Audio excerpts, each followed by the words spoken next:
Oi pessoal, tudo bem com vocês? Estamos aqui para começar mais um episódio do nosso Lice Talk e hoje nós contamos com a presença muito especial do professor Felipe da Lenogari, que veio nos abrilhantar aqui com seu conhecimento, com sua experiência de vida no nosso mundo de licitações e contratos.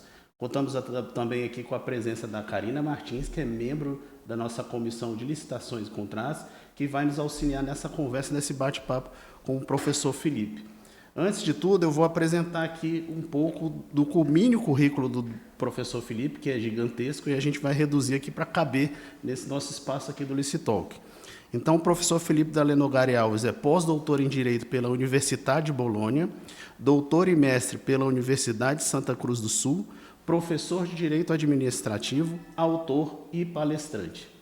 Professor Felipe, primeiramente, muito obrigado pela sua presença aqui conosco, por aceitar o convite do nosso Licitalk. É um espaço que a gente tem aqui para apresentar os doutrinadores para o público, para aqueles que nos seguem, para aqueles que trabalham com licitações e contratos. E já começando um pouco do nosso bate-papo, eu queria que você primeiro falasse um pouco da sua trajetória. Como que você chegou até esse mundo de licitações e contratos? Como foi o caminho? Como foi sua aventura desde o momento que você começou a estudar, a graduação, etc., até chegar a esse professor renomado na área de licitações e contratos que todos que trabalham com isso conhecem. Muito obrigado, a palavra é sua. Muito obrigado, Alex. Primeiro, eu gostaria de fazer alguns agradecimentos, né, e algumas manifestações. Primeiro, eu agradeço o convite, cumprimento você, Alex, cumprimento você, Karina, pelo podcast. E queria ressaltar inicialmente a OABDF, em ter uma comissão de licitações e contratos. Nós sabemos que nem todas as seccionais possuem uma comissão de licitações e contratos, ainda que seja especial, né? Então é um trabalho muito interessante da OABDF ter uma comissão. Segundo, a atividade desenvolvida pela Comissão de Licitações e Contratos da OABDF. Isso tem que ser ressaltado, porque é um trabalho muito especial, muito ativo. Realmente nós acompanhamos o trabalho da comissão e isso é algo que tem que ser ressaltado. Então, parabenizo, Alex, a condução dos trabalhos frente à comissão, a Karina, todos os membros da comissão que, seguidamente, nós acompanhamos fotos, né, sempre promovendo encontros, eventos. Isso é interessantíssimo. Então, fica aqui o meu registro, né, desse trabalho desenvolvido. Desculpe interrompê-lo, mas eu vou fazer até um adendo. Esse registro é importante trazer também, que é graças também ao seu apoio, que é membro consultor da nossa comissão de licitação e contratos, né? Então ajuda muito, está sempre presente, está sempre aqui conosco, auxiliando nos trabalhos, tirando dúvidas, mostrando, dando aulas para os membros da nossa comissão e mostrando tecnicamente os melhores caminhos a serem perseguidos. Então agradeço também a sua participação nesse sentido. Eu que agradeço, Alex. E ressalta ainda, nós temos na comissão vários membros consultores, né, convidados da comissão, que estão ativamente participando, né, das atividades da comissão, colaborando. Então, isso é um trabalho também muito legal, essa abertura aos membros consultores, né, externos ali à advocacia, que muitas vezes estão nessa interlocução. Então, um trabalho muito bacana. Bom, indo para a primeira pergunta, minha trajetória com licitações e contratos, ela iniciou junto com a minha trajetória no serviço público. Então, eu fiz a escola de formação de sargentos do Exército no ano 2004, em Três Corações, Minas Gerais. Estava com 18 anos, recém-completados 18 anos. Formei na escola de formação lá e fui designado para retornar ao Rio Grande do Sul. Eu sou do Rio Grande do Sul, então fui não para a minha cidade, mas uma cidade próxima, fui para Cachoeira do Sul, no interior do Rio Grande do Sul. Chegando lá, nós éramos chamados de lobinhos, né? Os lobinhos, por quê? Porque nós éramos os mais novos. Eu era novo de idade, 18 anos, e novo de serviço, estava chegando. E aí já tinha um pessoal mais velho, né? Mais velho de idade, mais velho de tempo de serviço. Obviamente, que adivinha o que aconteceu? Eu e outro colega, né, o Fabiano Becker, fomos parar onde? Na licitação, obviamente. Por que isso? Porque ninguém queria, obviamente. Queria, né? Então a tendência era que as pessoas que trabalhavam lá ficavam contando os dias para chegar um mais moderno, né? Nós chamamos um mais moderno para tocar aquele encargo lá, até porque é um encargo, né? No Serviço Público Federal não se recebe uma gratificação para trabalhar nessa área, não tem, é realmente encargo, é algo, você tem as suas funções normais e ainda aquilo para fazer. Muitas vezes você é designado para trabalhar lá, específico naquela área, como eu fui, mas você não recebe.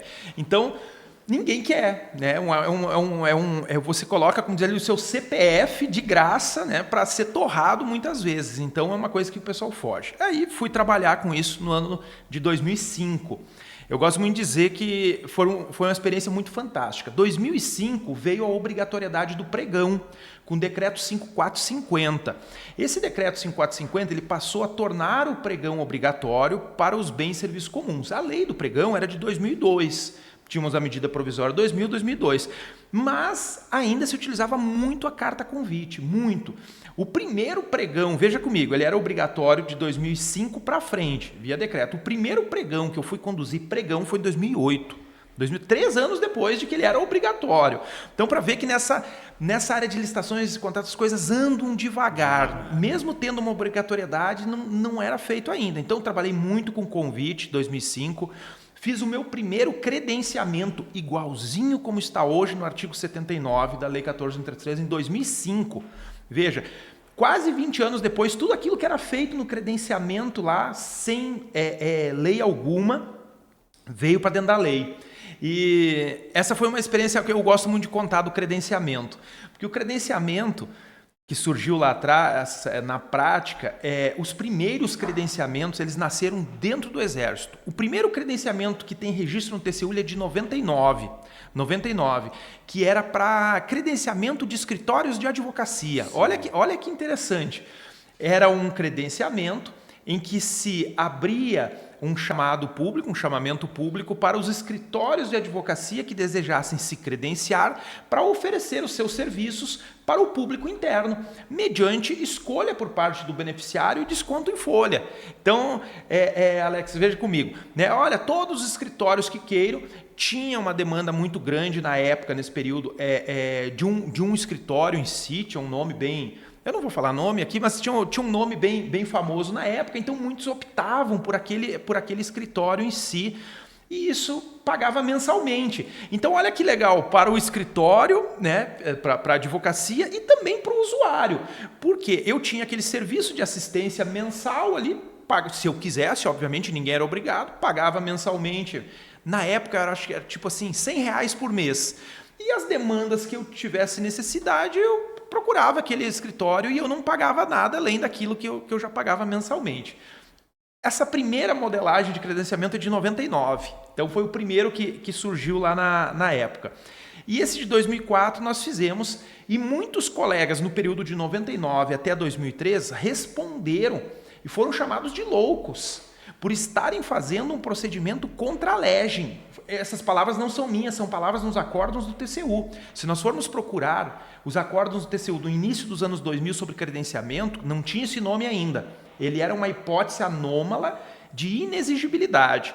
Por quê? O fundamento era no caput do artigo 25, se era uma hipótese de inviabilidade de competição, porque eu iria contratar todos. Então, eu iria contratar todos que preenchessem os requisitos. Então, não tinha exclusão, por isso, inviabilidade de competição. Mas, enfim, ali foi o início, né? Credenciamento, pregão, carta convite, e fui pegando gosto pelo negócio. Fui pegando gosto, tanto que eu não era formado em Direito ainda, eu tinha só o ensino médio. Aí eu fui para fazer aquele curso superior de Tecnologia em Gestão Pública. Fui para o curso superior de Tecnologia em Gestão Pública, eram 2 anos em Santa Catarina, pelo Instituto Federal de Santa Catarina. Fiz o primeiro ano, no final do primeiro ano, disse, não é isso aqui que eu quero é direito mesmo, é direito, o negócio é direito. Aí eu mudei, fui fazer direito, aí fiz a faculdade de Direito, e quando eu entrei na faculdade de Direito, eu tinha 2 coisas sempre em mente. Uma, eu só amava direito público, eu odiava direito privado. As minhas notas em direito privado eram horríveis, direito empresarial, direito civil, direito do trabalho, né? Nossa senhora, se perguntar alguma coisa de direito do trabalho, eu não sei nada hoje, isso é horrível. Mas eu sabia, eu gostava o quê? Constitucional, administrativo, né, tributário, eu gostava dessa área do público, assim, sempre gostei. E a outra certeza era que eu queria ser professor de Direito, isso desde o primeiro dia. E eu fui fazendo toda a minha graduação para isso. No primeiro semestre da graduação eu já apresentava trabalho em congressos, participava de congressos, publiquei artigo. No meu primeiro semestre eu publiquei um artigo numa revista com a professora minha orientadora, a professora Patrícia. Fui sempre desenvolvendo.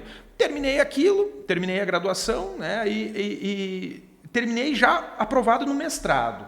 Aí fiz o mestrado, fiz o doutorado, fiz algumas especializações e sempre nessa área. E o gosto pelo direito administrativo surgiu de licitações e contratos. Então, licitações e contratos é uma área apaixonante, realmente. Você tem duas formas. Ou você entra nela já de ré, querendo fugir, e você vai encarar aquilo como um cargo, como um peso muito grande, ou você entra e estuda. Porque você precisa estudar essa área, você precisa conhecer. E vou dizer, tanto o setor público quanto o setor privado, qualquer um deles é muito carente em profissionais que realmente estudem essa área. Por isso a importância da comissão de licitações e contratos. Às vezes a gente acompanha processos, seja no TCU, seja no Poder Judiciário, a gente tem essa via do TCU aqui nessa área de licitações e contratos, nos tribunais de contas como um todo. E eu sempre digo, Alex, até para os advogados que nos escutam, muitas vezes a chance de sucesso na demanda é muito maior no Tribunal de Contas do que no próprio Poder Judiciário, nessa área. No Tribunal de Contas, às vezes, você consegue uma medida cautelar para suspender o processo, uma medida anulatória, em que o tribunal determina a anulação de um processo que você não vai conhecer, não vai conseguir no Judiciário. Porque o Judiciário também não conhece essa área. É impressionante isso. Então, essa questão de você acompanhar o trabalho, eu acompanho muito o trabalho dos advogados privados, assim, né? E aí a gente vê advogados que conhecem a área.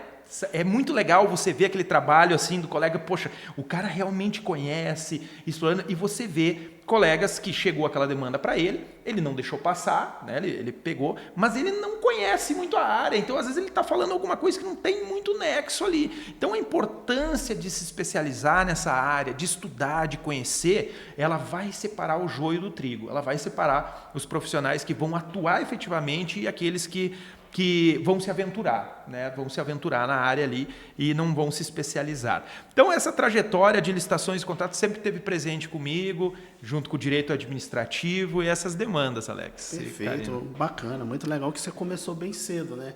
Já no começo da sua carreira, já na sua trajetória profissional, você já foi destacado para essa área e de lá para cá vem só numa crescente, né? Exato. Muito bom. E é interessante que eu passei em diferentes áreas dentro de licitações. Eu gosto de dizer que eu trabalho com toda a frente de licitações, certo. Todas.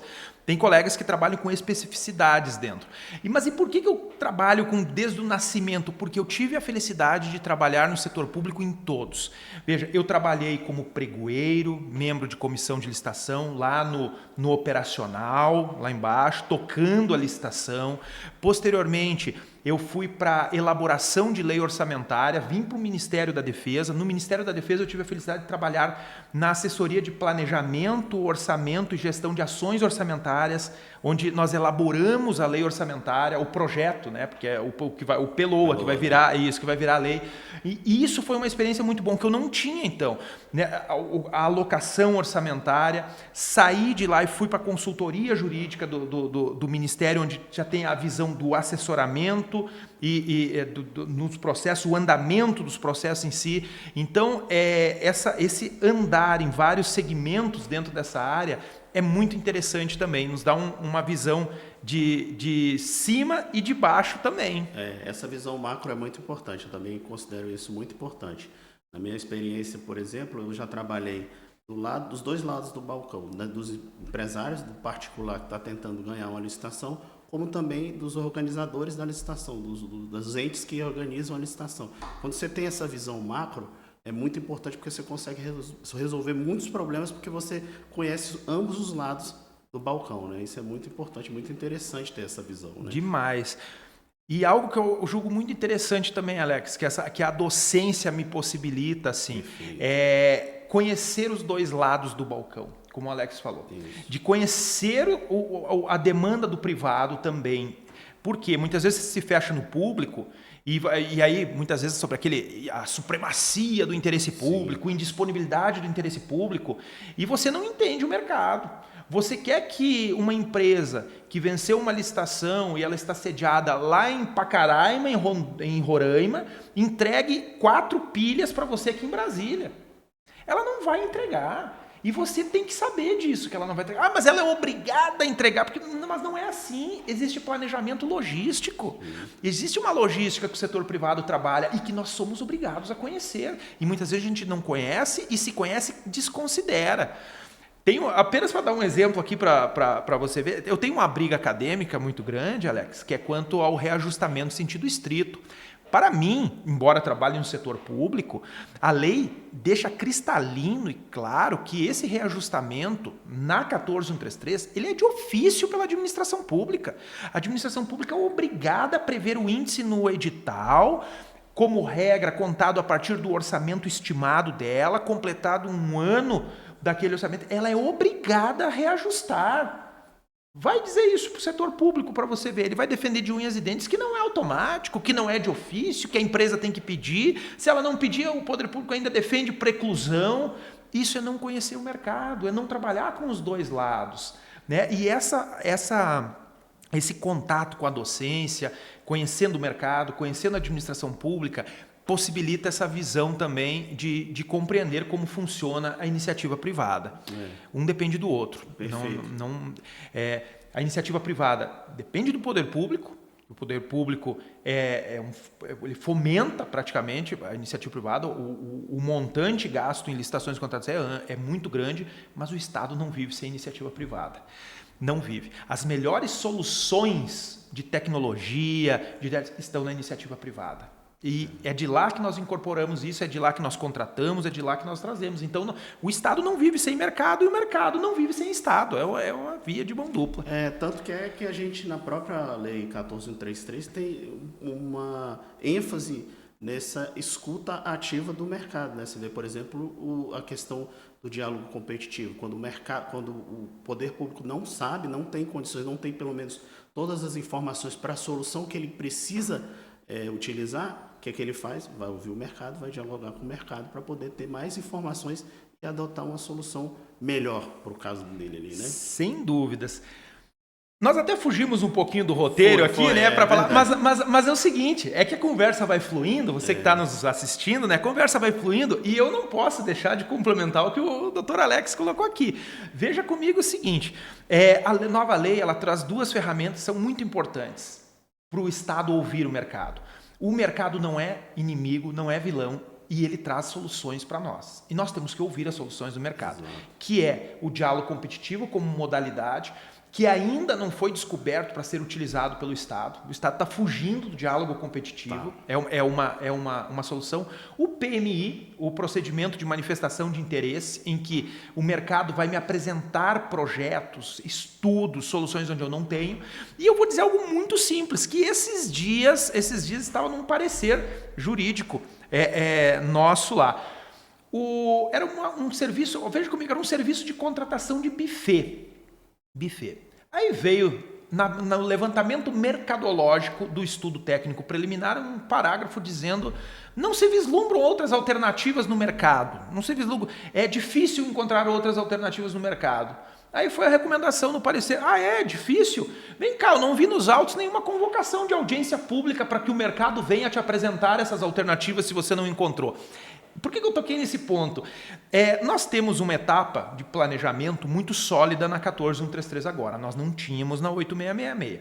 E dentro dessa etapa estão os estudos, no plural, estudos técnicos preliminares, que são vários, que vão se consolidar em um documento único, que é o ETP, o estudo, no singular, técnico preliminar. Nessa fase de elaboração do ETP, eu tenho que buscar a melhor alternativa disponível no mercado que atenda o interesse público, do ponto de vista de custo-benefício. Olha, muitas vezes eu tenho uma alternativa que é maravilhosa, mas o que adianta se eu não tenho dinheiro para pagar aquela alternativa? Então, no ponto de vista do custo-benefício, eu tenho que buscar melhor. Eu estou fazendo levantamento para minha necessidade. Eu tenho uma necessidade, eu não encontro a solução. Eu, agente público, estou ali, não encontro a solução. O que eu vou fazer? Vou convocar uma audiência pública. Atenção, mercado, venham oferecer as suas soluções para esse meu problema aqui. Isso é algo que deve ser feito pela administração, e a administração nem sabe que pode fazer. Então, essa abertura para o mercado é muito interessante. E só para fechar essa parte, Alex, eu lembro que quando eu estava lá, 2005, 2006, existiam muitos viajantes, representantes comerciais. Sim. E esses representantes comerciais, eles pegavam uma pasta, aquela pastinha de capa preta com um saquinho plástico dentro, era um catálogo deles, e eles saíam visitando órgão público por órgão público. Para fazer o quê? Mostrando seus produtos, mostrando o que eles tinham para vender, soluções. E quando eles chegavam lá, batiam no portão, às vezes pensavam, tem que atender esse representante de novo, que saco, esses caras não param de vir vender. Eu nunca vi assim. Por quê? Eu atendia o cara. Se eu tenho algum deles me assistindo hoje, vai lembrar disso. Eu atendia o cara e ele me mostrava cada coisa que ele tinha lá. Por que eu atendia? Ali estavam muitas vezes soluções para problemas que nós tínhamos e não sabíamos como resolver.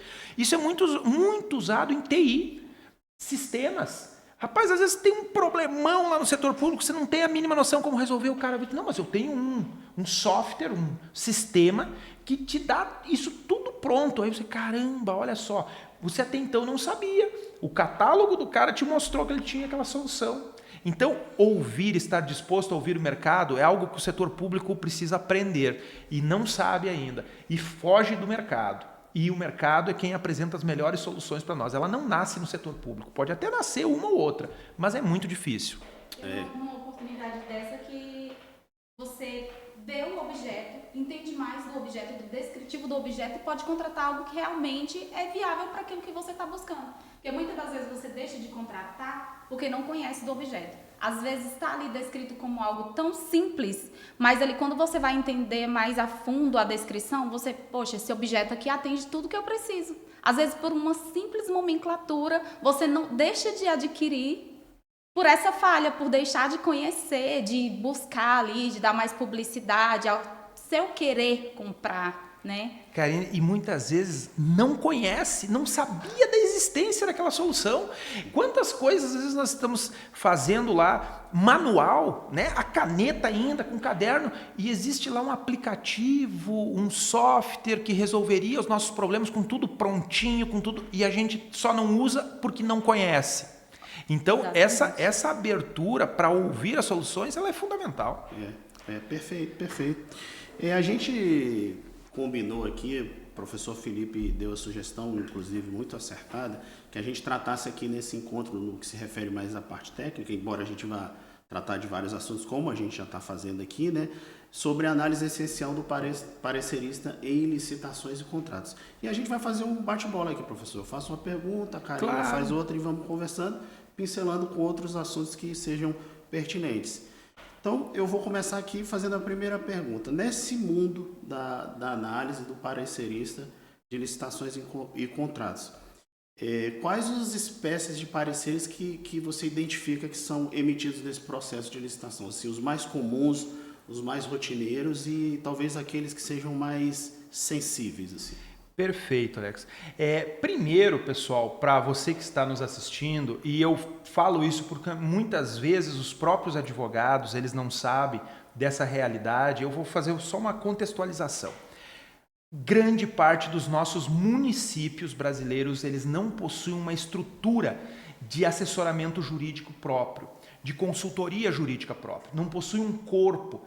Tem muitos, não são poucos, muitos municípios que não possuem sequer um procurador-geral do município. Como assim? A Constituição não diz? Não, ela não diz. A Constituição, quando trata da advocacia pública, ela trata da advocacia da União, do Distrito Federal e dos estados. Ela não tratou da advocacia pública no âmbito municipal. Foi se construindo uma jurisprudência ao longo do tempo nos tribunais de contas dos estados e no próprio STF, que foi dando um caminho para os municípios. Nós temos um momento inicial em que o STF diz, olha, os municípios, pela Constituição, não são obrigados a ter advocacia pública. E isso continua valendo. A Constituição não diz que tem que ter advocacia pública. Evolui a jurisprudência do STF dizendo, olha, se criar uma estrutura de advocacia pública, uma secretaria de assuntos jurídicos, uma secretaria, aí nós já passamos a considerar que o município implementou estrutura de advocacia pública. Por consequência, ele tem que ter advogados públicos, isso disse o STF. E agora, recentemente, o STF, pegando esse mesmo caminho, ele diz o seguinte, olha, implementou a advocacia pública, tem advogados públicos, esses advogados públicos têm que ser de carreira, não podem ser contratados ou comissionados. Isso que nós estamos falando é de 2025. São decisões que vieram nesse sentido.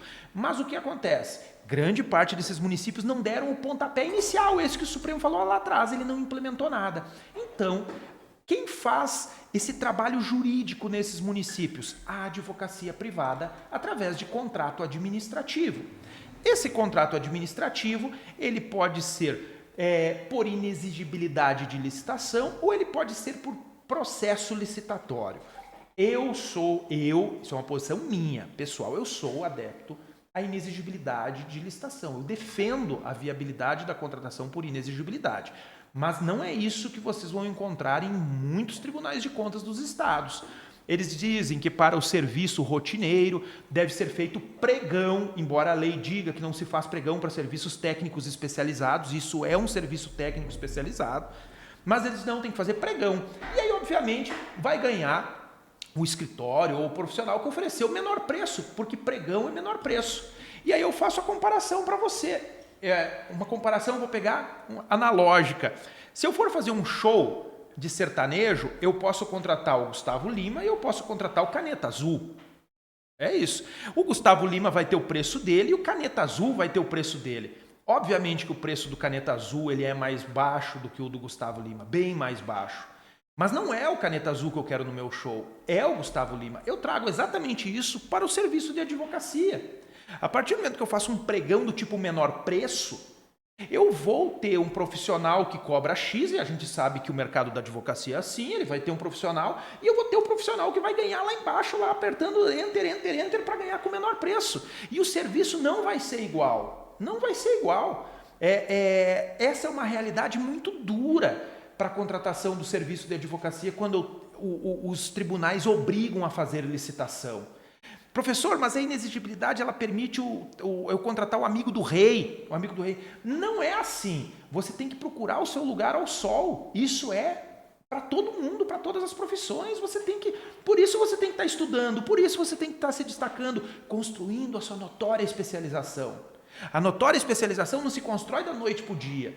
Você constrói ao longo da sua trajetória, construa a sua notória especialização para ser contratado posteriormente para fazer esse serviço. Mas, enfim, essa é a realidade hoje do assessoramento jurídico e da consultoria. Pois bem, aí quais pareceres geralmente chegam nesse processo? Nós temos duas espécies, o parecer de consultoria e o parecer de assessoramento nessa área. O parecer de assessoramento é aquele obrigatório, que está lá no artigo 53 da Lei 14.133. É obrigatória a emissão de parecer jurídico. Encerrada a fase preparatória, o processo será enviado para o órgão de assessoramento jurídico, que vai fazer a análise da contratação. Esse é obrigatório. Ele é vinculante? Não. É muito difícil você encontrar no âmbito administrativo um parecer vinculante. Ele é opinativo. O profissional da advocacia vai lá e dá sua opinião jurídica, sua opinião iuris. O gestor pode afastar? Pode, motivadamente. Ele pode discordar e avocar para si o caminho. O problema é dele. O problema é dele. Eu sempre digo o seguinte, o parecerista, quando faz o parecer de assessoramento, ele emite recomendações. Recomendo que seja feito isso, recomendo que seja feito aquilo, recomendo que seja feito isso. O gestor não quer seguir, ele tem essa liberdade. Ele vai sozinho, ele avoca o ato para si, a decisão, e vai prosseguir. Esse parecer de assessoramento, ele é feito ao final da fase preparatória. Fora ele, nós vamos ter os pareceres de consultoria, que são as consultas que chegam. Essas consultas, elas podem chegar a qualquer momento da marcha processual. O órgão pode estar querendo comprar algo, ele encaminha uma consulta com uma dúvida jurídica. Muitas vezes essa dúvida não é jurídica. Para ter uma consulta, para o órgão de assessoramento jurídico, consultoria jurídica, tem que ter uma dúvida jurídica. Ele encaminha. Então, as duas espécies que mais chegam é o de assessoramento, que é o obrigatório, e o de consulta, que pode ser a qualquer fase do processo. E qual a diferença entre eles? O que você trabalha? No de assessoramento, você trabalha com o caso concreto, e aí você tem elementos que devem ser analisados. Sob pena, não concordo com isso, mas nós temos observado uma crescente tendência nos tribunais de contas de responsabilização do parecerista, sob pena de ser responsabilizado. Em algumas situações, até os tribunais estão entendendo como erro grosseiro você não analisar ou não perceber a ausência de elementos fundamentais nesse parecer de assessoramento. Nesse parecer de assessoramento, o que o advogado tem que analisar? Ele tem que analisar a existência desses documentos, a existência dos elementos essenciais desses documentos. Não basta você olhar um documento que dá lá, ETP, aí tem estudo técnico preliminar e dentro está uma receita de bolo. Aí o advogado está lá, tá aqui, ó, o ETP, ok, né? Já passou no checklistzinho lá, pode mandar para frente. Aí tinha uma receita de bolo dentro. Não, no ETP eu tenho que olhar o artigo 18, parágrafo 1º e ver quais são os elementos obrigatórios que aquele ETP tem. Na ausência de um elemento daqueles, o parecerista tem a obrigação de recomendar que o gestor avalie se é o caso ou não de contemplar um elemento, dizendo que aquele elemento é obrigatório. Quem vai contemplar é o gestor, mas você tem que fazer essa recomendação. Se você não fizer essa recomendação, você pode correr o risco de alguém entender que isso é um erro grosseiro. Você não deve entrar nas questões de mérito, de conveniência e oportunidade do gestor. Por isso você recomenda. Recomenda-se que analise se estão todos os elementos. Estudo técnico preliminar, tem que estar lá com os elementos dele. Pesquisa de preço, tem que estar. Não é eu que vou olhar e achar que aquele produto está muito caro ou não. Às vezes, você tem uma pesquisa de preço que está comprando esse copo. Aí você olha a pesquisa de preço, tem lá um copo. R$20. O outro R$50. Aí você olha o preço de mercado desse copo, vamos dizer que ele custe 10. Poxa, está muito alto. E aí, você entra nesse mérito? Você não entra nesse mérito. Você pode sugerir, eu gosto muito de dizer isso. Recomendação é diferente de sugestão. Você pode sugerir. Tem alguma coisa muito discrepante que você, como um homem médio, não como advogado, mas como um homem médio percebeu? Sugira. Olha, analisando aqui, né, verifica-se, à luz do homem médio, que o preço da pesquisa está tanto elevado em relação ao mercado. Sugere-se que o órgão de origem realize nova pesquisa, mas você não entra nesse mérito, você não pode. Eu vou dar um exemplo aqui, Alex, do ponto que nós chegamos. Se vocês pegarem o regulamento de itens de luxo do estado do Amapá, peguem por curiosidade, abra o regulamento do itens de luxo, quem atesta se o item é ou não de luxo é o procurador-chefe da PGE, o procurador-chefe da Secretaria de Licitações e Contratos deles. Pelo amor de Deus!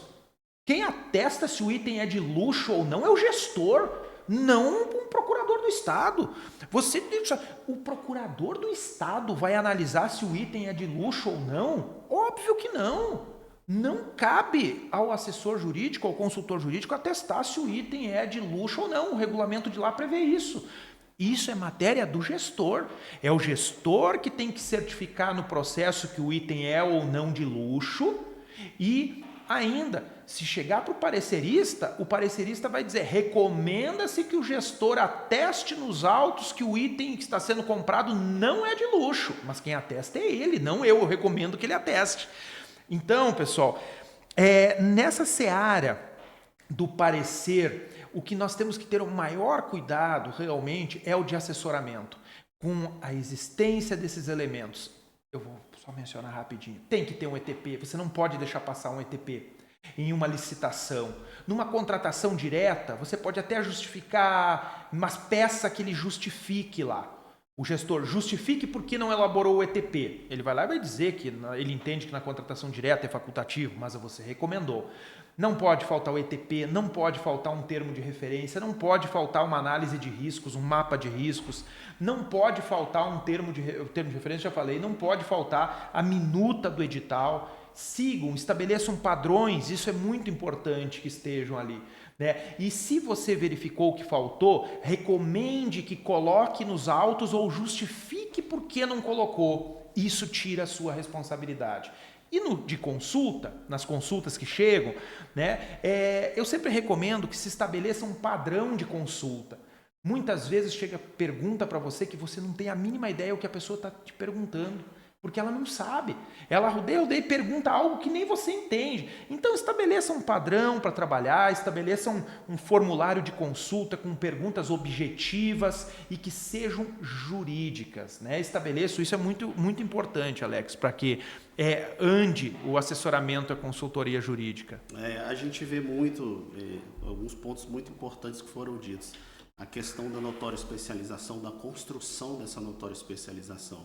A gente não pode demonizar, por exemplo, a questão da inexigibilidade, porque é uma previsão legal. Inexigibilidade existe porque realmente em certas situações a competição é inviável. É inviável. E nesses casos, como você bem ilustrou, Felipe, você tem possibilidades e possibilidades de contratação de uma assessoria jurídica. Qual que você vai preferir? Qual que você vai escolher numa relação de custo-benefício, né? Então, às vezes, a gente não pode demonizar a inexigibilidade e a gente tem que ter, às vezes, um pensamento mais analítico a respeito de como se constrói essa especialização. E eu digo isso porque isso é muito importante para o nosso público, que é a advocacia. Primariamente, especialmente o nosso público é a advocacia pública, a advocacia privada. Mas nesse caso, falando para a advocacia privada, tem que se construir essa especialização para que você tenha condição de prestar esse serviço como um profissional notoriamente especializado, né? Isso é muito importante. No aspecto técnico, que você passou a tratar depois, você vê muito essa questão, principalmente nos pareceres de consulta, a tentativa do gestor, e às vezes é porque desconhece a legislação, né, Karina? Ou está com medo da legislação, está ali, é uma lei nova e ele não sabe muito bem como implementar determinadas obrigações, determinadas ferramentas daquela lei. Então você vê, às vezes, dos pareceres de consulta, uma tentativa de um gestor passar para a procuradoria jurídica ou a advocacia que está contratada ali, pedido de decisão a respeito de um item específico. Não vem uma dúvida jurídica, vem basicamente um pedido de decisão. Olha, fala para mim o que é que eu devo decidir aqui, nesse caso. E não é isso, não é esse o papel da assessoria jurídica quando está fazendo os pareceres das licitações, né? Como você bem disse. E, Karine e Alex, e às vezes o gestor, ele faz consultas que você sente nitidamente que é única e exclusivamente para legitimar a decisão dele. Exato. Ele tem medo de decidir, de ser responsabilizado, e ele encaminha uma consulta ou encaminha um processo para parecer. Você, mas eu vou dar aqui parecer do quê aqui? Porque não tem que dar parecer, não, mas ele está pedindo um parecer para depois ele dizer, não, eu agi assim nesse caminho por um parecer jurídico que veio lá da minha consultoria ou do órgão de assessoramento ou do escritório de assessoramento. Então, tem que ter um cuidado muito grande com isso, né, Alex? Obviamente, eu gosto muito de dizer, a advocacia ela é muito interessante. A gente acompanha os colegas, né? Porque ao longo da experiência que você vai adquirindo, tem coisas que você não cai mais. Às vezes você cai numa primeira, né? Você cai, mas você vai aprendendo ao longo do tempo. E essa questão de você identificar quando a pessoa quer que você legitime o ato dele, você pode até cair uma ou duas vezes, mas depois você já sabe, você sente a maldade naquilo. Você sente que ele está te encaminhando aquilo para ter um parecer no sentido que ele vai decidir às vezes para legitimar, para te levar junto com ele depois. Então, você vai pegando com o tempo, você vai observando isso. Então, é uma coisa que a gente tem que ter muito cuidado e sempre fazer a análise. Tem advogado que às vezes gosta disso, mas ele não pode. Ele tem que fazer a análise jurídica. se abster de entrar na parte técnica ou na parte do juízo de conveniência e oportunidade do gestor. Quem define se é A ou é B é ele. Não indique caminho para ele. Às vezes ele quer que você indique o caminho. Não indique, quem decide é ele. Você vai fazer a análise e vai dizer, olha, esse caminho não pode porque a lei proíbe aqui. Isso é análise jurídica. Agora, se os dois caminhos são legítimos pela lei, não é você que vai indicar qual dos dois ele vai tomar. É ele. Você indica que os dois são viáveis e a decisão fica com ele. Perfeito, perfeito. Karina, continua. Agora, professor Felipe, no parecer de assessoramento, quais os principais artefatos que devem ser analisados? Então, nós sempre analisamos o seguinte, um processo licitatório, como regra, ele tem que ter sempre um documento que formaliza a demanda. Então é importante, aí eu vou falar isso, porque isso é análise jurídica, isso não é mérito. O documento de formalização da demanda da 14133, diferente do anterior, ele tem que expor qual é a necessidade da administração. Isso está na lei. A necessidade, qual é o problema a ser resolvido. Isso está no DFD, ele formaliza a demanda, o problema. A partir desse DFD, eu tenho um segundo elemento, segundo artefato, que é o ETP. O ETP ele vai fazer um estudo técnico preliminar com o objetivo de analisar, dentre aquilo que existe no mercado ou não, qual a melhor alternativa para resolver esse problema que eu relatei no DFD, a demanda que eu relatei lá. Antes da 14133, nós recebíamos nesse DFD, que é o pedido, requisição, por chamado que for, a solução pronta. O cara já pediu o copo, vinha lá o DFD, documento formaliza demanda, o copo.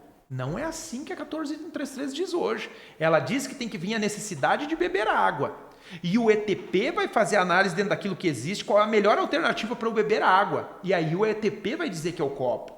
E vem um documento posterior que vai descrever o melhor copo. Eu cheguei à solução que o copo, o termo de referência vai dizer que o copo tem que caber tantos ml, tem que ser de cor não sei o que, incolor, cor tal, e isso estará no termo de referência.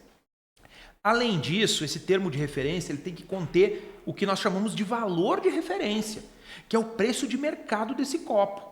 Para ele ter esse preço de mercado, eu tenho que ter uma pesquisa de preços antes, um orçamento. Como a administração orçou aquele copo? Isso é um elemento fundamental, é um artefato, tem que estar lá. Então, olha quando nós falamos no DFD, falamos no ETP, falamos no termo de referência, na pesquisa de preços. E tem outro elemento que a Lei 14133 traz, isso é regra, tá? Nós vamos adaptar o caso concreto sempre, você tem que ter essa sensibilidade. O chamado mapa de riscos. É o mapeamento dos riscos para o sucesso da minha licitação e para o sucesso da execução contratual para o copo ser entregue. Quais são os riscos que essa licitação tem? Será que eu estou colocando muitos requisitos a ponto de não aparecer ninguém para a minha licitação porque ninguém vende aquilo? Não existe? Será que eu estou colocando uma dificuldade tão grande, eu estou dando um prazo de entrega de 3 dias para entregar o copo? Será que o mercado atende isso? Eu tenho estrutura logística para fazerem a entrega de um copo em 3 dias? Eu acho que ninguém entrega em 3 dias hoje, olha. Talvez, assim, se você for ali no mercadinho da esquina e comprar o copo, você vai lá e vai pegar ele, mas não é assim que o mercado trabalha. Então, esse mapa de riscos, como regra, ele deve existir e sempre você vai fazer adaptações aos casos concretos. Tem situações que o ETP não vai contemplar todos os itens, porque o objeto não permite que contemple todos os itens. Então você vai analisar. Olha, você percebeu que para aquele objeto ali seria importante ter um item que está lá, você vai recomendar que seja colocado ou justifique porque não colocou. Olha, essa licitação aqui não tem risco nenhum. Não há risco nenhum. Então, recomende que o gestor certifique nos autos que não encontrou risco nenhum. Mas você recomendou. Essa recomendação salva você. Eu sempre digo isso. Você viu que não precisa mapa de riscos. Não tem riscos. Você até viu. Mas se você não mencionar isso no seu parecer e outra pessoa achar que tinha que ter mapa de riscos, aquela outra pessoa pode dizer o seguinte, olha, é tão grosseiro o erro do parecerista não ter visto que não existia mapa de riscos aqui. Tão grosseiro. Eu estou falando aqui um exemplo de um órgão de controle, ele pode ver assim. E aí dizer que você cometeu erro grosseiro. Agora, se você recomendou que o gestor certifique nos autos o porquê não fez mapa de riscos ou que não tem necessidade de mapa de riscos, você não passou batido.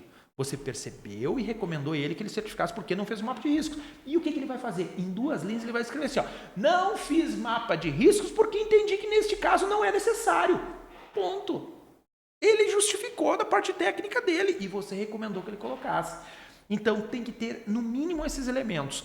Tem outras situações que nós vamos ter anteprojetos de engenharia, arquitetônicos, a depender do objeto. Tem outras situações que depende...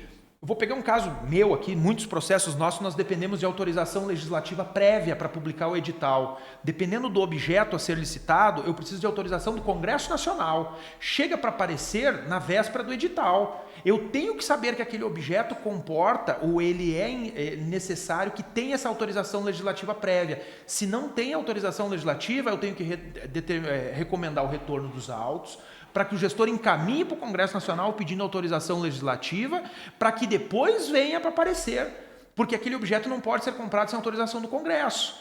Então, olhe quantos instrumentos. Isso não está presente em todas as licitações, são uma ou outra dependendo do objeto. Então, tem casos que você vai analisar e ter que conhecer profundamente onde você está trabalhando e o que é indispensável para você, Karina.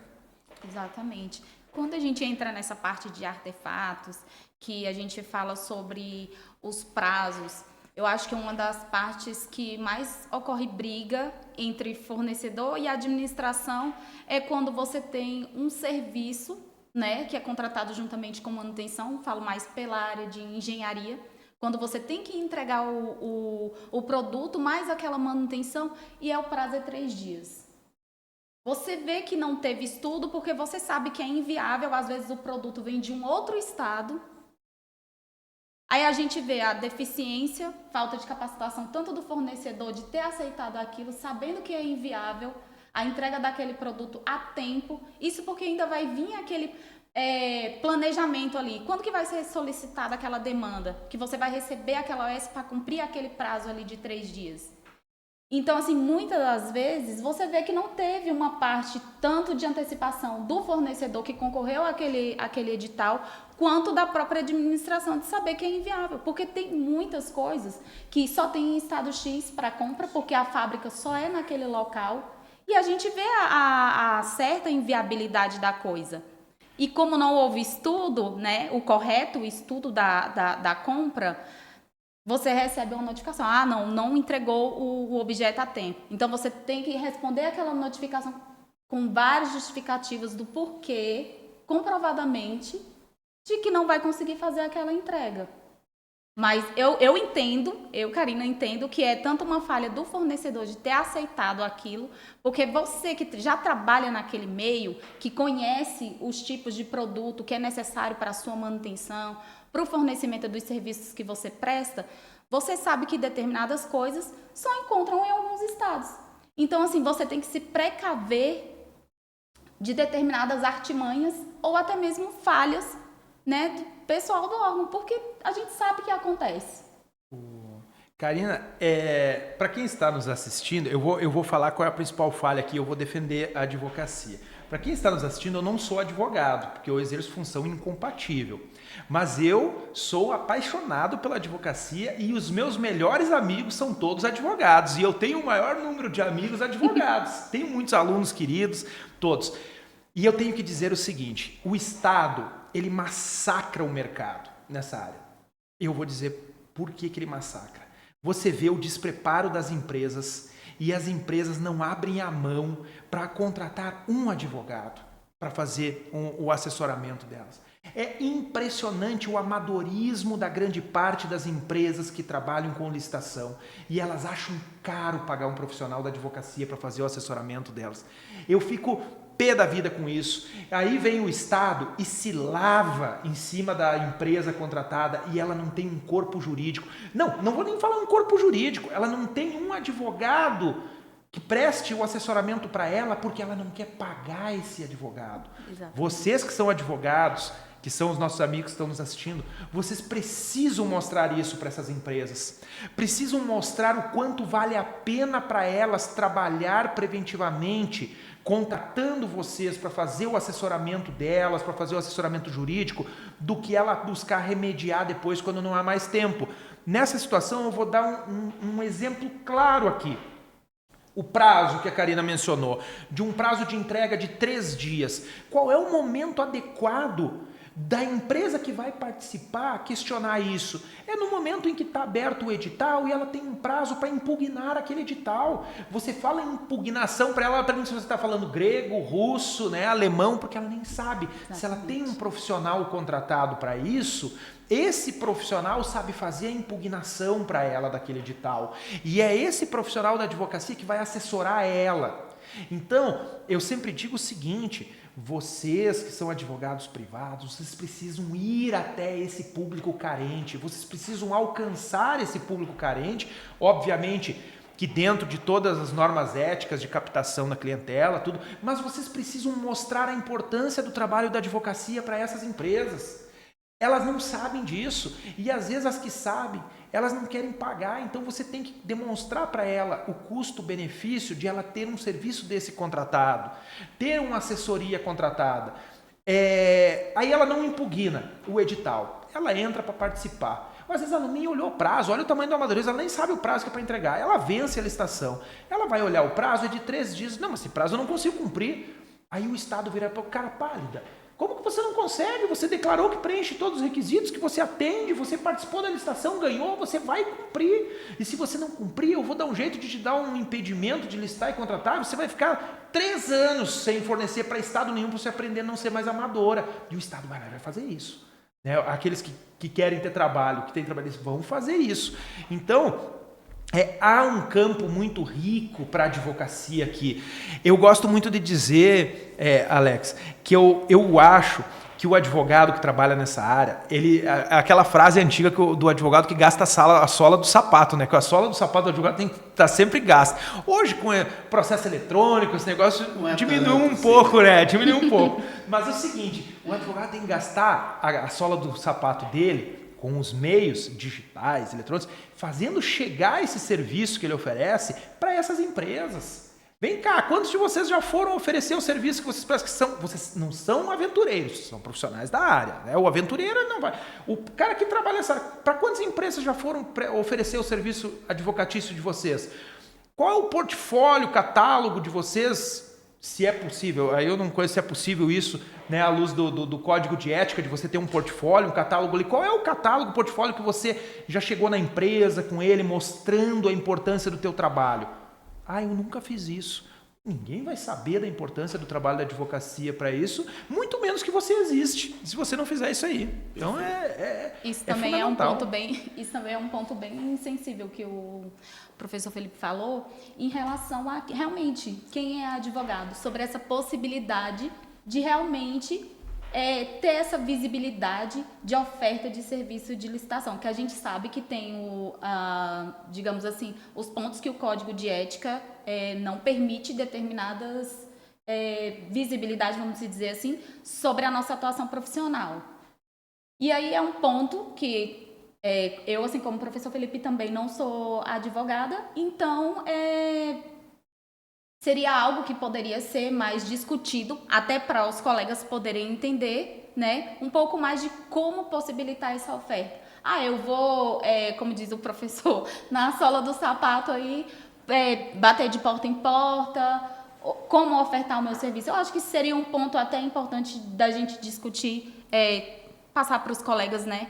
Porque, assim, licitação é um grande ponto de oferta de serviço. A gente sabe os grandes pontos falhos que tem, o quanto um advogado pode ajudar e possibilitar que uma empresa tenha grandes êxitos em contratações, né, em fornecer serviços para o governo.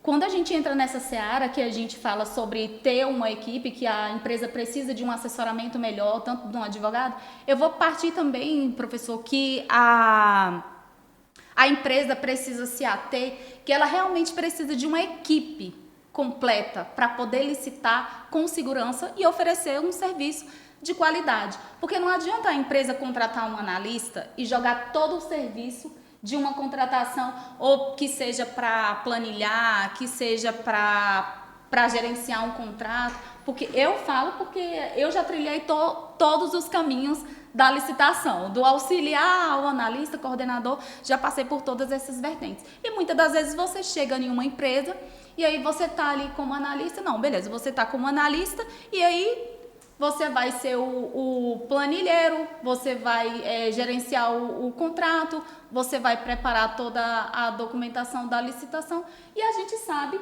o quão pesado é você como único analista responsável pelo setor, atuando em uma empresa, vamos dizer, empresa de grande vulto, engenharia que a gente sabe que tem licitação aí a rodo gigante. Então a gente sabe o quanto é importante você atuar com antecedência na análise de um edital, de uma planilha, porque eu até comentei no podcast com o professor Murilo sobre a importância da gente fazer uma análise de planilha com antecedência. A gente sabe o quanto pode acontecer de falha em planilha, a gente sabe o quanto é importante cada análise minuciosa sobre aquilo. Eu vou participar? Realmente é viável? Vou ter lucro? Não vou ter lucro? Consigo atender esse objeto em todo o prazo que está ali descrito no edital? Existe alguma falha, alguma coisa que eu preciso impugnar antes? Não está atendendo a legislação? Então, assim, existe uma série de coisas que o próprio empresário precisa se ater. Não adianta você ter o produto para licitar e só jogar lá e você não ter ali uma verdadeira consciência de que a sua empresa precisa estar estruturada para ofertar aquilo para o governo. Então, assim, eu levo mais para esse lado. Tanto a empresa quanto o próprio órgão público. A gente hoje fala muito sobre governança nas contratações públicas. E eu falo que a governança é um tipo de estruturação do órgão em relação a toda a atividade que você deve licitar, simplificando assim. E eu entendo que quando a gente fala de governança na contratação pública, ela se atém também dentro da área do fornecedor, só que com uma outra visão. Então, se você não tem isso bem organizado, bem fundamentado, estruturado no órgão, estruturado na empresa, tanto o órgão vai falhar quanto a empresa vai falhar. Então, você vai licitar o quê? O órgão vai licitar e logo mais vai ter que chamar um outro fornecedor porque aquele fornecedor não conseguiu atender. A empresa não vai conseguir manter aquele contrato porque não conseguiu se ater a todas as nuances do edital. Então, assim, existe uma série de fatores que as pessoas não se atentam e muitos colegas oferecem serviços de licitação como se fosse a coisa mais fácil do mundo. Vamos ser honestos que não é. A gente sabe que é um serviço muito minucioso e que realmente você precisa gostar de licitar. Eu falo isso porque quem me conhece sabe que eu amo licitação de todas as formas, seja do pregão, credenciamento, qualquer área que seja. Tanto atuando ali na massa mesmo, como atuando tecnicamente nas análises. Se você pega aquilo dali só para analisar e você vê a olho nu, não, isso aqui não pode. E você tem que lidar com alguém que fala, não, isso aqui dá, mas você sabendo que é inviável. E a pessoa quer, a gente entra numas searas muito conflitantes. Então, a gente precisa entender o que é viável, o que é legal, o que é pertinente tanto para a administração quanto para a própria empresa e atuar da forma correta. Né? A gente tem que balizar os dois lados da situação. Sobre esse trabalho, me pergunto só sobre esse trabalho, eu acho que tem algo muito importante assim, que a gente acaba vendo que tem uma mistura de dois trabalhos aqui que acaba espantando o profissional da advocacia dessa área às vezes, e eu vou falar muitas vezes porque que espanta. Nós temos nessa área de licitações um trabalho que é feito por esses profissionais que são chamados de analistas, de estudos, que é o trabalho administrativo. Esse trabalho ele não é um trabalho jurídico, ele é um trabalho que pode ser feito por qualquer pessoa, ele não é privativo da advocacia, que é elaborar proposta, é analisar edital, separar a licitação. Esse trabalho é um trabalho muito pesado, eu sempre digo, é um trabalho pesado mesmo. Você elabora a documentação para participar da licitação, aquelas declarações, certidões, você junta, você reúne, você vê com a empresa, olha, você vai cumprir esse prazo, cumprir prazo ou não, isso é logística, não é jurídico. E muitas vezes o advogado ele acaba pegando esse trabalho também junto para ele. E aí ele se sacrifica. Existe um outro trabalho, que é o trabalho de assessoria e consultoria jurídica. Esse é privativo da advocacia, está lá no estatuto, você sabe muito bem, esse é privativo. Esse é a análise jurídica da empresa, aquilo que há de ilegal no edital, aquilo que está violando algum princípio, aquilo que vem... o assessoramento jurídico dos argumentos para ser feita uma impugnação. Veja, uma impugnação de edital, um recurso administrativo, todos nós sabemos que não é privativo da advocacia, qualquer profissional faz, mas um instrumento desse, um artefato desse, um documento sendo feito por um advogado, a chance técnica, ela é muito maior do que por um amador, nós sabemos disso. Então, muitos fogem dessa área, porque as experiências não são boas. Por que eu quero dizer a experiência não é boa? Ele procura uma empresa, a empresa contrata ele para fazer tudo, para fazer isso, catar edital, olhar edital, fazer proposta, e ele pega aquilo. E é um trabalho do caramba. E às vezes paga para ele muito pouco por isso. Porque o trabalho que ele está fazendo é um trabalho que costumeiramente é mal remunerado no Brasil. As empresas pagam muito baixo. Tem empresa que quer dar 1% de percentual no êxito do que vencer. Tem empresa que... Olha, eu vi alguns casos que até a pessoa às vezes tira 10%, 20%, mas geralmente é muito pouco. E aí ele diz, isso não dá dinheiro. Porque o trabalho que ele está fazendo ali realmente é o trabalho que não dá dinheiro. Agora, veja comigo... Quando a empresa está lá numa licitação, para uma licitação de 10 milhões, 15 milhões, como é a licitação normal aqui em Brasília, para qualquer licitação você vai abrir 15 milhões, 20 milhões, e ela chega numa fase de habilitação e ela é inabilitada por um requisito exigido fora da lei, aí você tem que saber valorizar o seu trabalho, porque o contrato que está em jogo dela ali é de 15 milhões, é 20 milhões. Então o teu trabalho nessa fase aqui, ele vai ser um trabalho de advogado, efetivamente, em que você vai fazer o assessoramento jurídico dela e você vai cobrar o correspondente. Então a gente vê muito isso, essa fuga, porque diz, isso não dá dinheiro, não ganha, é que você tem que saber separar esses dois trabalhos. Muitas vezes você pode até pegar o pacote, não sei se... eu conheço o meu código de ética.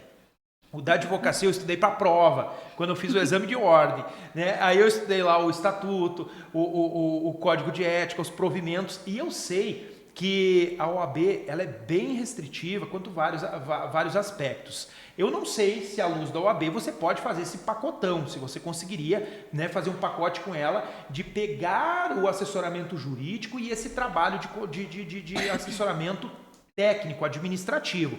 Mas aí você precisaria ter braço para isso, ter alguém que você vai lá e vai remunerar para fazer esse trabalho administrativo, se isso for possível. Porque eu sei que muitas vezes a gente não pode misturar a área da advocacia com outras áreas, mas se isso for possível e você for pegar, separe isso. Não faça esse trabalho braçal, esse trabalho é muito pesado e é o que vai te desmotivar. Você quer ver um advogado desmotivado, Alex? É isso. Poxa, eu fui contratado para fazer o serviço jurídico, mas o que eu estou fazendo aqui é certidão para participar de licitação, estou imprimindo declaração da Receita Federal de que a empresa...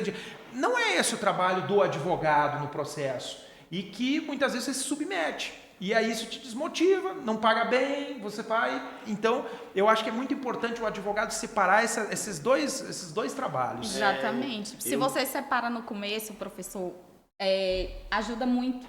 Porque uma vez que você aceita fazer esse serviço em conjunto para a empresa, depois você não consegue separar mais. E tem uma outra questão, as empresas elas costumam fazer a seleção desse profissional para trabalhar com licitações, um analista de licitação, ela pede formação jurídica. Muitas vezes a empresa pede formação jurídica. E aí você já vê que ela coloca ali analista de licitação com formação jurídica para fazer toda essa parte administrativa, mas se tiver uma impugnação, se tiver um recurso, ela vai querer que você que tem a formação jurídica faça também. E ela não vai colocar mais uma equipe de apoio para te ajudar nisso. Muitas vezes a gente vê essa situação ocorrendo. E aí eu entro num outro aspecto, que é o seguinte... O profissional da advocacia, ele vai encontrar essa dificuldade e o empresário, ele vai falar para o profissional da advocacia o seguinte, eu não tenho recurso para te pagar um valor fixo mensal para você trabalhar só com a parte de advocacia, só com a parte jurídica, só com assessoria jurídica ou consultoria jurídica, porque nem sempre eu vou precisar disso e eu estou precisando de gente que faça a mesma impressão das certidões, que faça a planilha, que junte toda a documentação para eu poder entregar. Aí, o empresário ali, ele tem até um ponto, mas você também pode falar para o empresário o seguinte: realmente, você pode não precisar de mim em várias licitações, mas você vai chegar no momento que você vai precisar de mim na licitação de 15 milhões. E se nessa licitação de 15 milhões, quando você já está lá com problema de inabilitação por um motivo que não está previsto na legislação, não vai ser a tua equipe administrativa que vai te socorrer. Ele não vai conseguir te socorrer nisso daí. Quem vai te socorrer sou eu. Então vai pagar muito mais caro e ainda. aí, quando você for fazer essa contratação isolada, você não vai pagar o valor correspondente a um mês que você pagou para mim. Você vai pagar 5, 6, 10 vezes mais do que você me pagaria mensalmente para você tentar solucionar aquele problema ali. Será que não é melhor você ter alguém que já está ali dedicado mensalmente, pagando um valor menor mensalmente? Talvez você não precise dele todo mês, mas você sabe que você pode contar ali quando você precisar, num problema maior.